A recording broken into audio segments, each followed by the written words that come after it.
Welcome, everybody. Today on Spooky Mysteries, I am your host, as always, Joe Rios. I was a little weird this time. But, anyways, we are going to be talking about one of the biggest, baddest kukui to ever roam this planet. This one took me a long time. This one took me a lot longer to write the script for than any other of them.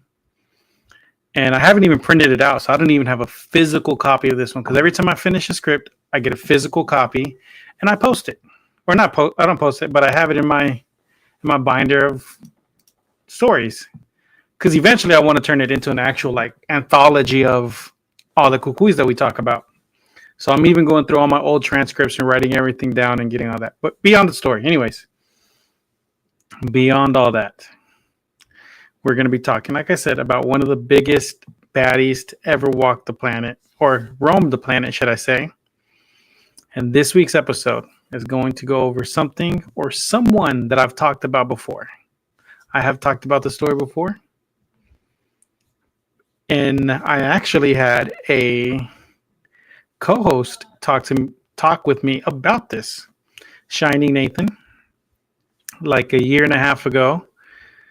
Was on an episode with me, and this past week, with his permission, I posted the story again, his clip cut out, and I turned it into like a little series that aired on Facebook, Instagram, TikTok, YouTube, everywhere, so you could see it piece by piece as the whole story came out all week. I think on some of my socials it's still coming out, but by the time y'all get this episode, it should already be ready to go. And I'm talking about none other than La Llorona. We have all heard the story growing up. Depending on where you're from and where your parents are from will determine what story you were told. That is true because we've all heard the story of La Llorona from the beginning to the end. But through my research, I have discovered so much more. And it's a lot. So let's continue on. Hold on.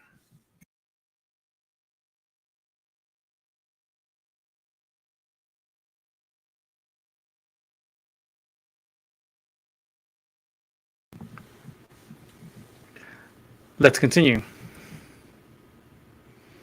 The stories even cross the border and have taken hold, also being told as the woman in white, the woman in black, or the weeping woman. Now, I didn't get too far into this. I could have, and I still can. I can add this to the very end. But we'll get to that point when we get to that point. So, as the weeping woman, right? So tonight we're going to cover as many stories that I can find, and I found a lot. Starting with believed facts and moving on from there to stories across Latin America. La Llorona, the most common story is that she murdered her children for the love of a man that did not share the same sentiment, forever mourning the loss of her children. Now, recently I saw this come across one of my TikTok and Instagram, is the supposed tomb of La Llorona. It is said to be located in Dolores Hidalgo in Guanajuato, at kilometer marker 21 of the Dolores Hidalgo San Luis Paz Highway. Is what appears to be a tomb or a monument of some kind. It is believed to be the actual tomb of La Llorona, with a plaque dating back to September 1923. Local people say they have heard the cries of La Llorona way before that, since the 1850s. Residents say they have spotted her soul late at night, and when her family and friends of the sightings. I didn't even write. I wrote this, but I didn't. I don't know what I was thinking. In my mind, this came out better. And when her family and friends of the sightings, those people disappeared. Okay, so let me try this again. Residents say they have spotted her soul late at night, and those that have spotted her, their friends and family have disappeared or died because it is seen as an omen. That's what I was trying to say there. Because of this, they blamed the ghost on those missing. The residents of the town believed this was due to there not being a proper plaque on the grave, so they added one, and all the events stopped. They eventually added the monument, which is what leads people to believe that this is the tomb of La Llorona. The only events to continue were the disembodied cries, and it wasn't until missionaries arrived to bless this location did everything truly stop. So that's a location about one version of La Llorona, which version it is unknown due to there being so many retellings of the story. So we don't know which version this is. This could be the original. This could be, one of those friend of a friend stories, something that gets passed along due to local legends. We'll never know. One of the oldest origins dates back to the time of Montezuma the second. Now that's way back in time, right? A Spanish evangelist wrote down the Aztec emperor was worried about dreams that he was having, where a woman in white was announcing the end of his reign. The reason she often depicted as being near a river or a body of water was because she first appeared in Lake Texcoco, which is located in the capital of the legendary Aztec Empire. Another version from about 1521 and 1821, that's a time frame, tells of a woman who people called La Mala Madre, which translates means the bad mother. She was an indigenous woman known as a Malinche, which means traitor. Why was she called a traitor? It was because she was the lover of Hernan Cortez, the conquistador. Upon returning to Spain, he took her child away and she did nothing to stop him. The Aztec people saw this as the ultimate betrayal for not stopping him. She represented motherhood, a gloomy, dark motherhood, symbolizing a mistreatment and degrading parenting after giving her son away willingly. Those are a few of the oldest stories I could find. And there's more. There's a lot more older stories out there. Another one is of a earthly deity of motherhood and fertility known as Cihuacoatl, which states that she seduces men when they are out alone in the roads or working in the fields. She will give herself to these men and destroy them. Now, it's not all bad as it seems. She has also been known to be helpful by blessing them with fortunes or a bountiful crop. So far, that's 3 different versions already, right? And I'm going to circle back around to the deities. There's still a lot more to explore. La Llorona has appeared in poetry, stories, and movies, with the most recent movie being La Llorona in the Conjuring universe, even though it's technically not affiliated with it, but we all know it is, right? There's been many movies about her. There's even Mama, which is I see it as a loose translation of La Llorona because it is about a tormented spirit who lost her children and she finds 2 kids in the woods and she takes care of them. She becomes their mama. And, it's the same story. Goes along the same way because in this story, in that movie, she she's thrown off a cliff. The baby too, dies. So yeah. It's in all sorts of media, from stories, poems to, like I said, movies. And you just you don't have to find a connection, but a lot of movies, the connection is there. Like I said, there's Mama, there's La Llorona, there's The Woman in Black with Daniel Radcliffe. That one it runs along the same thought and the same line process of a tormented spirit who attacks children, and because of whatever reason, and a loss of a child is usually what starts it. That's also why I put that on there at the beginning, the Weeping Woman in White, the Lady in Black, all those different kinds of stories. Before we continue with more of the stories of La Llorona, this is a poem from 1849 written by Manuel Carpio, where she got her official name from. Now, this is where we see the name in literature for the first time, supposedly. And from my research, this is the only one of very few times where that's what is she known as. That is what she is known as. That is what she is referred to. I will say it the way it was originally written, and then the translated version. Now, y'all know me, my Spanish, for some reason, when I read it, is not the greatest. Pálido de terror contra huí cuando era niño yo, niño inocente, que dio la muerte un hombre en mi pueblo a su esposa Rosalia. Y desde entonces en la noche umbría oye temblando de mujer doliente. Cuidados como daba en su agonía, por algún rato en su lamento cesa. Mas luego se desata en largo llanto y sola por las calles atraviesa. A todos llena de mortal espanto y junto al río en la tinibla espesa se va llorando, envuelta con su manto.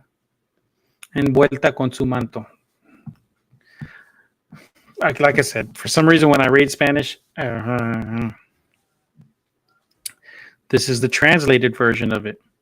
Pale with terror, I heard it told when I was a child, an innocent child, that a bad man in my town once did to death his wife, Rosalia.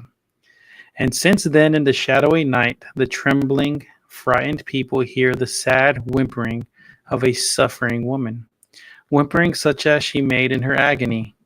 For a certain time she ceases in her lament, but then she breaks out in a prolonged weeping, and alone she traverses the streets. She fills everyone with mortal terror, and close by the river in the thick darkness she goes, weeping, wrapped in her cloak. Now that's a crazy story, right? That's one of the first times she's ever mentioned. Well, by name. By what we know her name to be.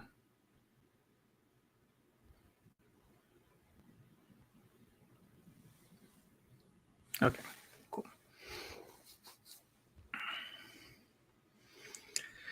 Whew. Another story comes from a book written by Francis Torr in 1947. And I downloaded this book. If you can find it, you can download it. The website where I got it from is currently down. It's been down for about a week now. So I have it on file, and that's where I'm going to get some of my stories from now, because it is like a complete, it is also an anthology of Mexican culture, which states the story is more closely related to that of the woman in white or the weeping woman from Europe. Like I said, it's the woman in white or the weeping woman in white. And those are European stories. Those are Americanized, Europeanized, colonialized, whatever you want to call it. That's those types of stories. This story is different because she does not drown her children, like the most common of stories states, but instead she murders her children by stabbing them to death. In this version, she is put to death, and at the same time, her love interest also either dies at the same time or is buried at the same time, which adds to the anguish to her spirit. Okay, so here it goes. It happened in Mexico City. Luisa was a beautiful maiden who fell in love with a man from high society. They did not get married due to the class difference. He followed the custom intended for those that was going to get married. He furnished a house for her, had 3 kids, and lived happily ever after. Then one day his family came to visit and told him about the wonderful news they had for him. They had found him a wife, fitting of his class in society. Due to the way most Hispanics are raised, he listened to his parents and agreed to marry the girl they had found for him. On the day of his wedding, she decided to crash it as an uninvited guest. She professes her love for him. Sadly, that was not the case. He did not profess it back. He didn't reciprocate it. Distraught, angry, furious, basically she was unhinged at this point.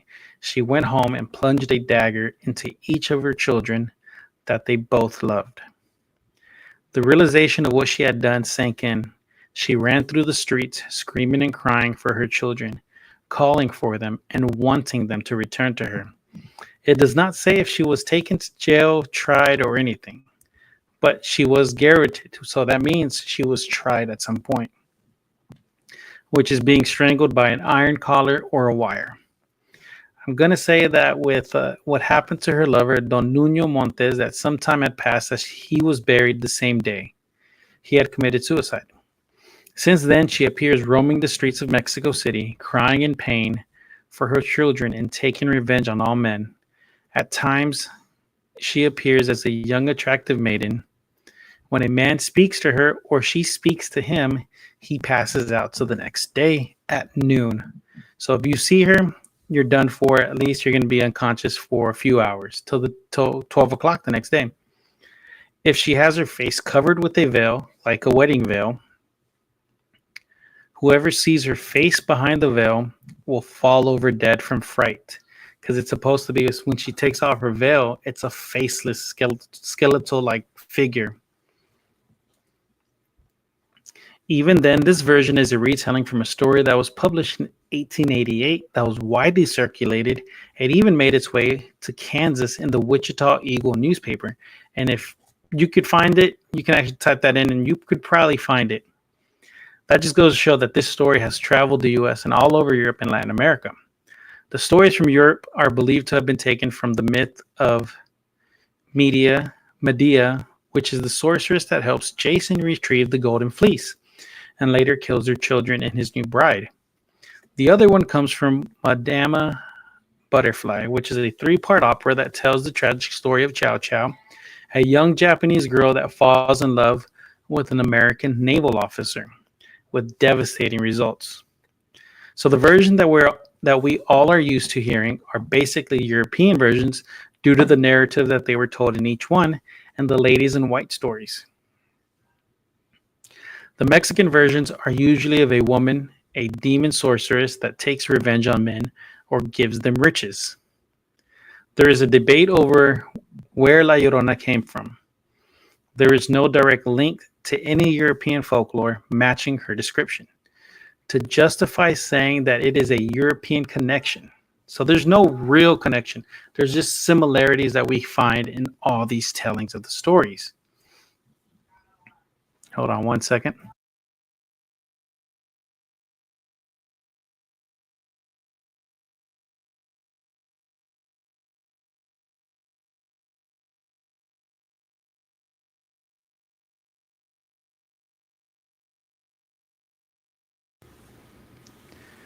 Matching her description to justify saying that it is a European connection. Where did the name come from? It may have been a reference to professional mourners from Spain. So in Spain, one of the traditions is that you can hire or there will be professional mourners that go with you as you're being taken to your final resting place. It is also translated in Spanish as crybaby. At some point, it makes sense that it would be, I thought I had the name of it, put to a wailing spirit. Did La Llorona come from across the ocean to Mexico, or was it associated to the indigenous legends that already ruled the land? And one of the earliest links of La Llorona would be in a story that was written in 1866 that specifically calls its main character La Llorona. So there's two different stories that say that it is the first time. And that's how I wrote it because, like I said, this is one of the first true times that she has referenced that. And now there's another one where she's referenced as La Llorona, where that is actually her. So in one, she's referenced as La Llorona, and in this one, she is La Llorona. This is the summary of that in his reign. Oh, this is the summary of that. In his reign, King Pedro the Cruel kept an eye on villages like Crota to see if they were governed well. In those days, there was already a formidable castle there. The Castilian in charge of it was a haughty, bloodthirsty, arrogant young man who did not recognize or respect any divine or human law, and who overran anyone who opposed his criminal desires. At the time, there was also a fisherman who was a widower and lived alone with his young and beautiful daughter, Elvira. Elvira helped her father with the fishing and mending nets, but she also enjoyed festival days when she would go to the plaza and dance. She was so beautiful that she outshone all the other young women, and so she became prideful. When the mutilated bodies of several village children were found, the Castilian was suspected of the crimes, and Elvira's father warned her to keep clear of him. But she decided that if she made the Castilian fall in love with her, she would be elevated above her peers. One day, the fisherman saved the Castilian's life, and this led to a meeting between the Castilian and Elvira. A week later, there were rumors of a courtship, and a week after that, Elvira disappeared. What could have happened? Her father searched everywhere, eventually realizing she must have gone to the castle. So he went there himself and begged the Castilian to let his daughter go. From a high window, Elvira told her father she was now the lady of the castle, and sarcastically added that she had traded his poor shack for a rich palace. The father ran away in despair, crying that his daughter was the lady of the castle, and the people believed he was mad. The next morning, the townspeople awoke to find a gallows raised in front of the castle and the Castilian hanging from it. People believed that King Pedro had discovered the Castilian's crimes and had him hanged. Elvira became the subject of public ridicule and could not bear it. In despair, she threw herself in a well and drowned. From that day on, every night at 12 o'clock, she rose from the well, wandered through the streets, and entered the castle, crying and moaning all the while. And people said that the punishment that heaven had imposed on Elvira here on earth for her pride was to mourn the death of the Castilian, leaving the well of La Llorona, every night. Even though this version was written in the 1800s, the original tale comes from somewhere else around the 1350s, 1369, during the reign of Pedro I. This is the earliest tale, even predating the earliest of what is known as the White Ladies. So, again, this is like at the end of every story. From all my research, this is what it states. It's like this is the earliest. So there is no definitive. This is it. This is the beginning. And it's just something that's been going on since the beginning of tales, I guess. This story has elements that we are all familiar with, such as water. Instead of rivers and lakes, it's in the form of wells and oceans. Then there's the infanticide, which is the main element of the story. It's not the weeping woman that commits the crimes. In other areas, there are stories of what is known as the wicked woman or wicked women, which is just a description for La Llorona. In the Yucatan, she is known as, I'm going to butcher this, Xtabai. It's Xtabai, a demon of the woods. She will appear to men as a beautiful young woman dressed in the finest wear of the time with long, luxurious hair to lure any man into the bush. This is where she reveals her true form, and if he cannot get away, she will then choke him to death. She can also change into a tree, which is why riders must be cautious when riding near trees, or they can be taken off by the shitabi, or the horse could just be scared and throw the rider. So you know how like in Pocahontas, the Weeping Willow, that's a version of La Llorona, the Weeping Willow. There's another connection I would have never thought of if I didn't think about that right now. But how when they're walking by, it kind of gets them, the two soldiers, and it's like she whips one of them with the vines. That could happen when you're riding. You go through it fast enough, it could wrap around you and knock you off and pull you off, and it'll choke you, which is where some of these beliefs come from. She can also take the form of a banded snake, green and yellow, with markings on its back. In this form, she will plug your nose with her tail. Yeah, she'll plug your nose up with her tail, and it'll plug, yeah. You cannot kill the snake because then it'll just come back to hurt you more and cannot. I wrote it down and then I wrote it again. because this is exactly how I wrote it. You cannot kill the snake because then it'll just come back to hurt you more and cannot be killed. So I reiterated that you cannot kill it twice.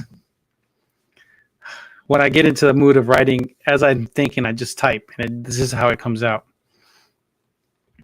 In Chiapas, Mexico, it's more of a friend of a friend story. One of those, it happened to a friend of a friend. That's where we get the FOF stories, friend of a friend's. The fireplace, the fire campfire stories. And this is a story that men from Chiapas use to get home, to get out of work early so they can go home.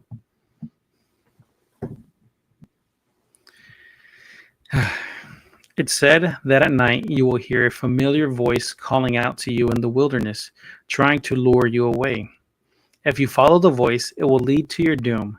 Most men are usually saved just in the nick of time by the person of the familiar voice. By the person the familiar voice belongs to. And they'll usually be found battered and bruised.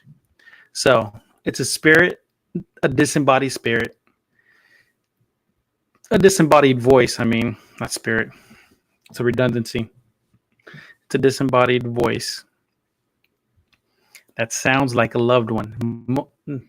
Most often than not, a woman. So like your wife, your daughter, your girlfriend, whatever, your mother. It's usually a womanly figure. That's who the voice belongs to. And like I said, it's usually saved. They usually get saved like right before they're about to die. And it's usually by the person the voice belongs to. So like, like their mom went searching for them, their girlfriend went to look for them, whatever, right? That's who finds them right before they're about to die. So it's basically like an omen, like a countdown. You hear a voice that sounds like, let's see, me, for example, if I were to hear my wife out there calling me outside, I would basically have until I get to the source of the voice before I died. And my wife would have to find me right before I get there. Some of the oldest origins date back to pre-conquest days. So in other words, pre-conquistador days in Mexico, where she is represented by the goddess. I'm going to butcher this so much. Remember I said I'd circle back around to the deities. We're circling back around to the deities. She is represented by the goddess Cihuapipilitin. I'm butchering that. It's Cihuapipiltin. The goddess of those. She is the goddess of those that have of those mothers that have died when their first child was born, returning to Earth to take revenge on children and adults alike. Or she can also be found in Aztec mythology as the goddess Cihuacoatl, where she is considered a bad omen, dressed in a night dress that is white with a cradle in her arms, crying uncontrollably for her lost child.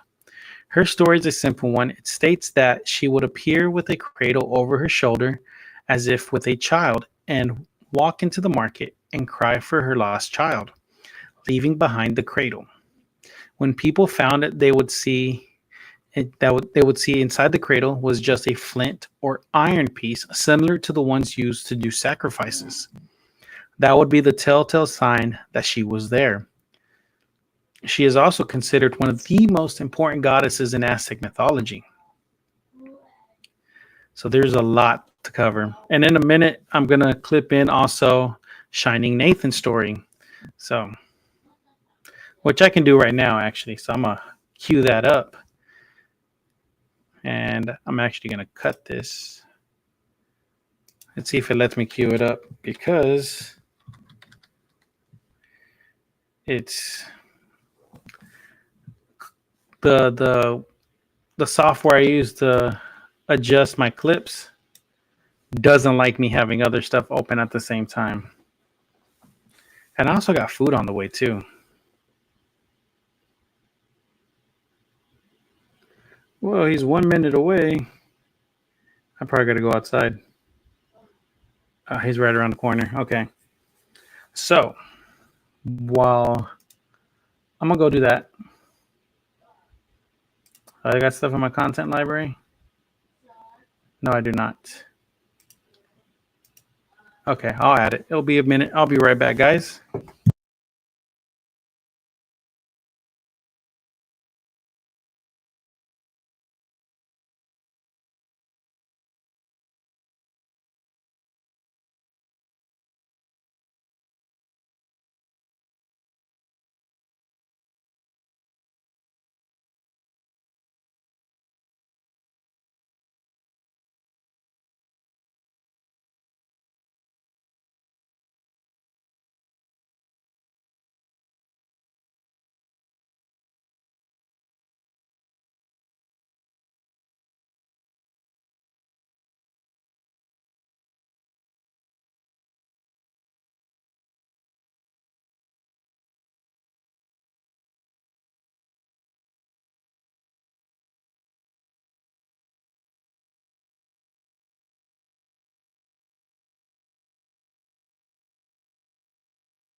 Sorry about that. I had to go grab some stuff real quick.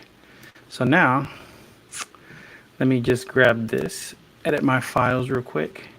Because I had one already set up, but I didn't realize that when I made it, the edits that I used got all screwed up. So as I fixed it, it was like, okay, this goes here, this goes here. And then I was like, oh, let's be fancy and add transitions. But those transitions overlapped. And I was like, well, that sucked. So I got to make another one really fast. So this one, part 4, part 2, it didn't come out in order. I didn't. What? Oh, part 1. Okay, so part 1 right here.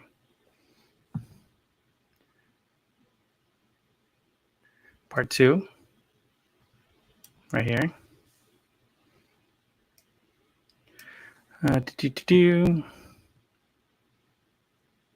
Part 3.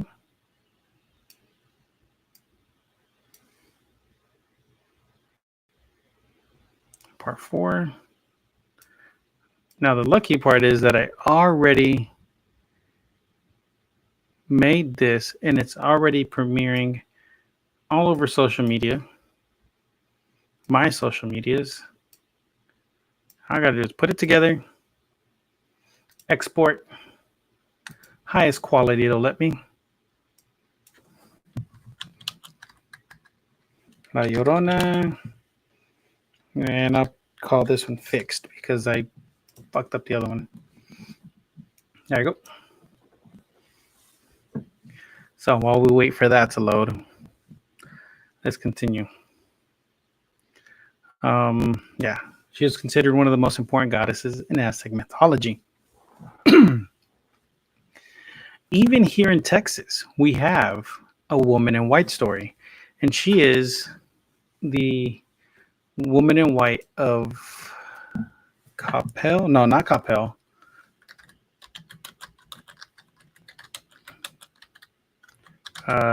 Round Rock, Texas. The Lady in White of Round Rock, Texas. Now, this is a story I heard a long time ago. So, there's 3 versions. There's the Lady of the Lake, the White Lady of Rio Frio, and an apparition in La Plaza. Yeah,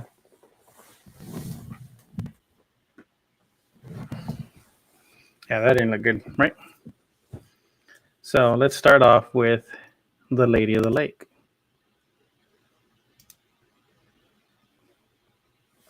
Now, this is the Lady of the Lake of Round Rock, Texas. A woman named Anne Clark wrote the account of the Lady of the Lake legend published in 1943, The Ghost of Round Rock. So this is how it goes.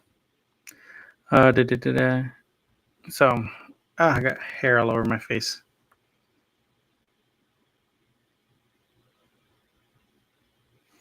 So the story had already been growing since then, right? I hate when I get random hair on my face. And this is by the time this story gets reported to the news, it had been 3 different other people who have reported this. So, the Ghost of White Rock, Texas, was included in the Texas Folklore Society's publication, Backwoods to Borders. So here it goes. A young couple parked on the shore of White Rock Lake. When they switched their headlights on, they saw a woman in white coming towards them. A young girl dressed in a sheer, wet white dress. She spoke in a faltering voice. I'm sorry to intrude, and I would not under any other circumstances, but I must find a way home immediately. My boat overturned, the others are safe, but I must get home. She climbed into the rumble seat, saying that she did not wish to get the young lady wet. She gave them an address in Oak Cliff, Texas. When they asked her for directions, they turned around only to find the rumble seat empty and wet. The couple went to the address she gave them, a sad man met them at the door. The man told him, "This is a very strange thing. You are a third couple who has come to me with this story. 3 weeks ago, while sailing on White Rock Lake, my daughter drowned." Yeah. So that's one of the oldest stories from Texas, at least.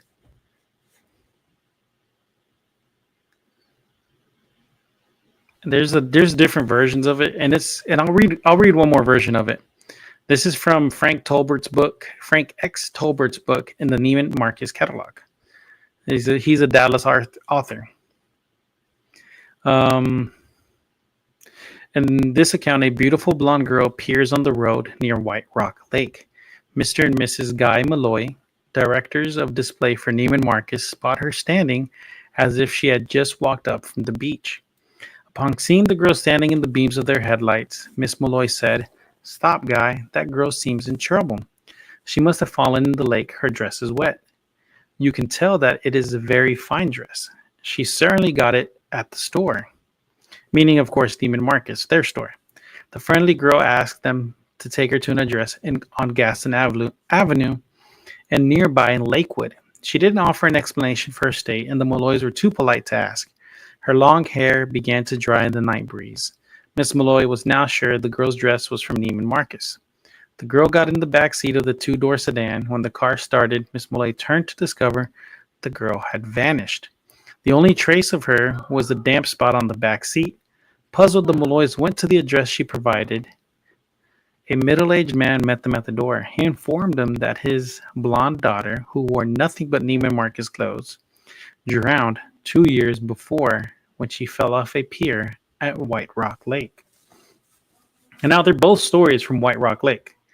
But the second one, it seems like a cash grab because Neiman Marcus is mentioned like 3 or 4 different times, right? But yeah, so the similarities between this and La Llorona is that it's a woman in white who's in trouble in a faltered state, and there's water. Now that's what I'm saying. Like you can find similarities across all borders. This is why it's a similar thing to the woman in white. Here's another one. The White Lady of Rio Frio.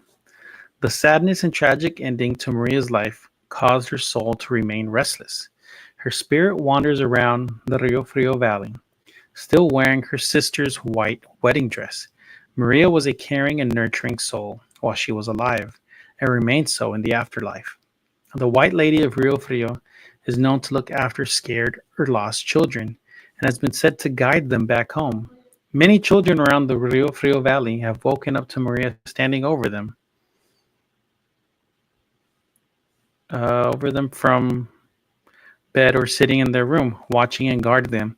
She also cloaks children who are cold or scared, comforting them and protecting them from harm. All Maria wanted in life was to have a family, and since her dream was never realized, she lives out her fantasies by caring for the children of those in her hometown. Many have seen Maria while on the banks of the Rio Frio. The cool temperatures of the valley often bring a hazy fog to the river. They say that her apparition appears within the fog on a cool night. She hovers over the water and moves with the fog, with her long white dress trailing gracefully behind her. Those who see her, those who see her apparition on the river usually feel a sense of calmness overcome them as they hear her comforting voice whispering in their ear. The riverbank was her meeting spot with Anselmo, so it's probable that her spirit would appear there as she patiently waits for her lover to return. So yeah, that's crazy, right? There's more to it. I'm gonna read more to it, but that's insane because there's a lot to that, and there's a lot of similarities again to La Llorona, and it is a someone who's passed away near water, and there's children involved. This time, instead of harming children, she protects the children. Um, Others have had experiences where they were saved from falling into the river, believed to have been saved by Maria. While the Rio Frio is quite shallow in many places, it gets pretty deep. A few townsfolk have claimed that Maria has saved them from drowning or falling onto the jagged rocks. by guiding them across the river or catching them before they fall.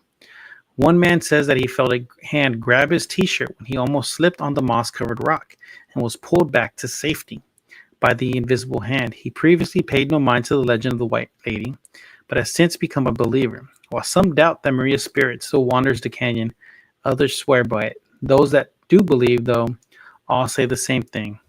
The White Lady of Rio Frio is the kindest spirit you'll ever meet. Now that is a story.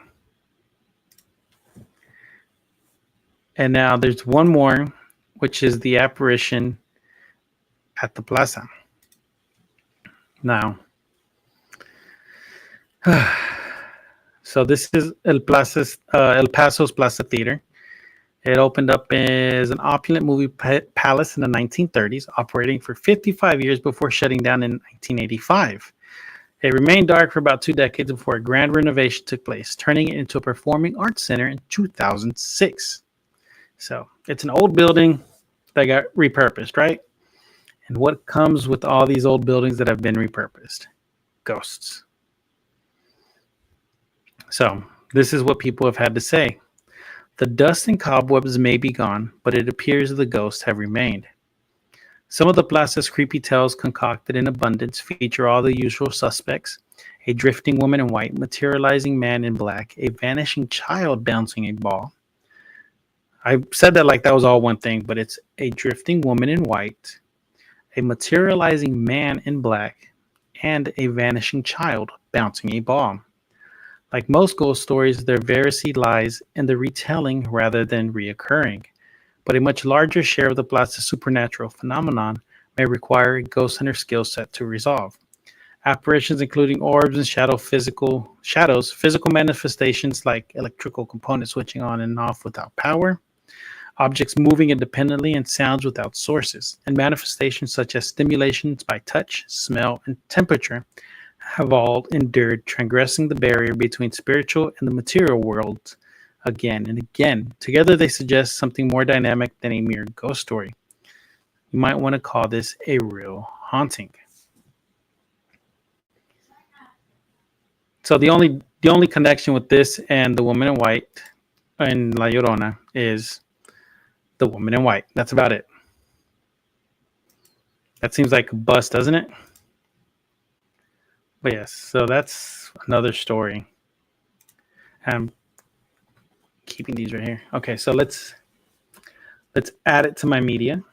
So open the file, upload media, and it's gonna be downloads.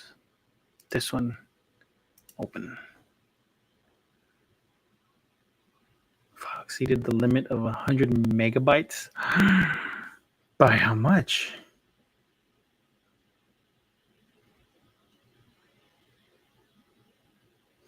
You know, that's my fault because I was like, let's download this one with the highest quality. Keep editing. Hold on. We'll get it right. Export 480p, the lowest setting I can go, right? Hopefully this fixes it. And I'll add it as part 2. Because now I got to fix that, right? So I'm going to add it to it. Hopefully this is enough. It comes out great. We'll see. But yeah, so there's a lot of stories of the woman in white, La Llorona, the weeping woman in white, the woman in black. Some of the women in black stories are also the same thing, but they're more maleficent. They're darker. La Llorona is already a scary story, right? It's telling. It's what we've been told since we were children. Stay away from, don't go out at night. Don't go near the river. Don't go where you're not supposed to go. And that was just used as a way to keep us in place. And like me and Shining Nathan tell you on the story, that's just how we grew up. It was a fear. We were controlled by fear. And I hate to say it like that, but like that's how parents kept us in line.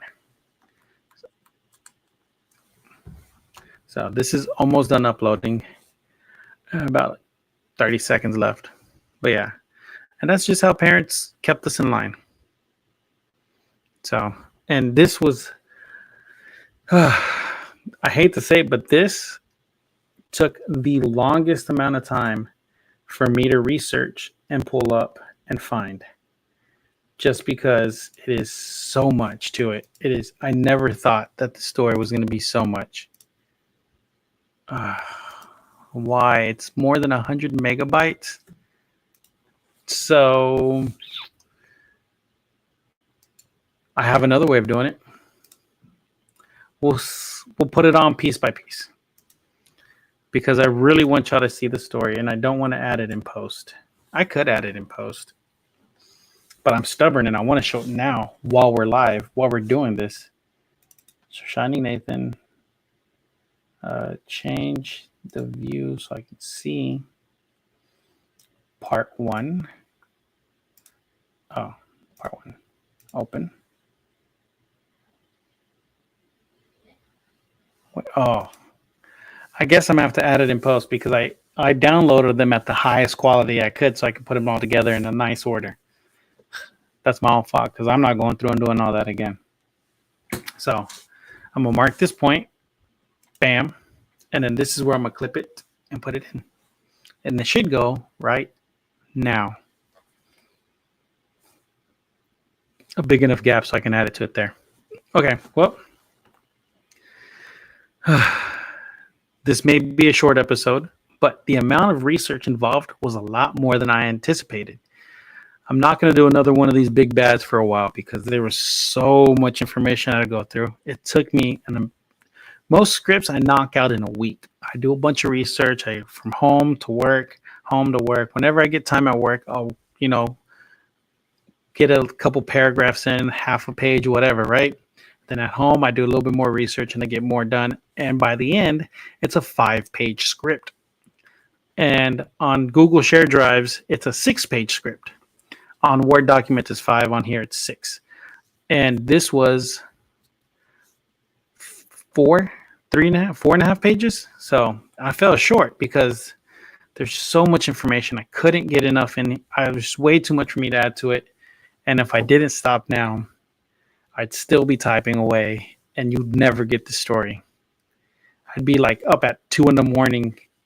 recording all this. So I had to cut it. Well, that's it for now. I will see y'all next time. And remember, stay spooky, everybody. And follow me on all my links. Click right here. Where is it at? Have a brand that comes up. Brand. Nope. People. Nope. Chat. Nope. There it is. Short. Click the link below to follow me everywhere. And I'll see you next time. Stay spooky.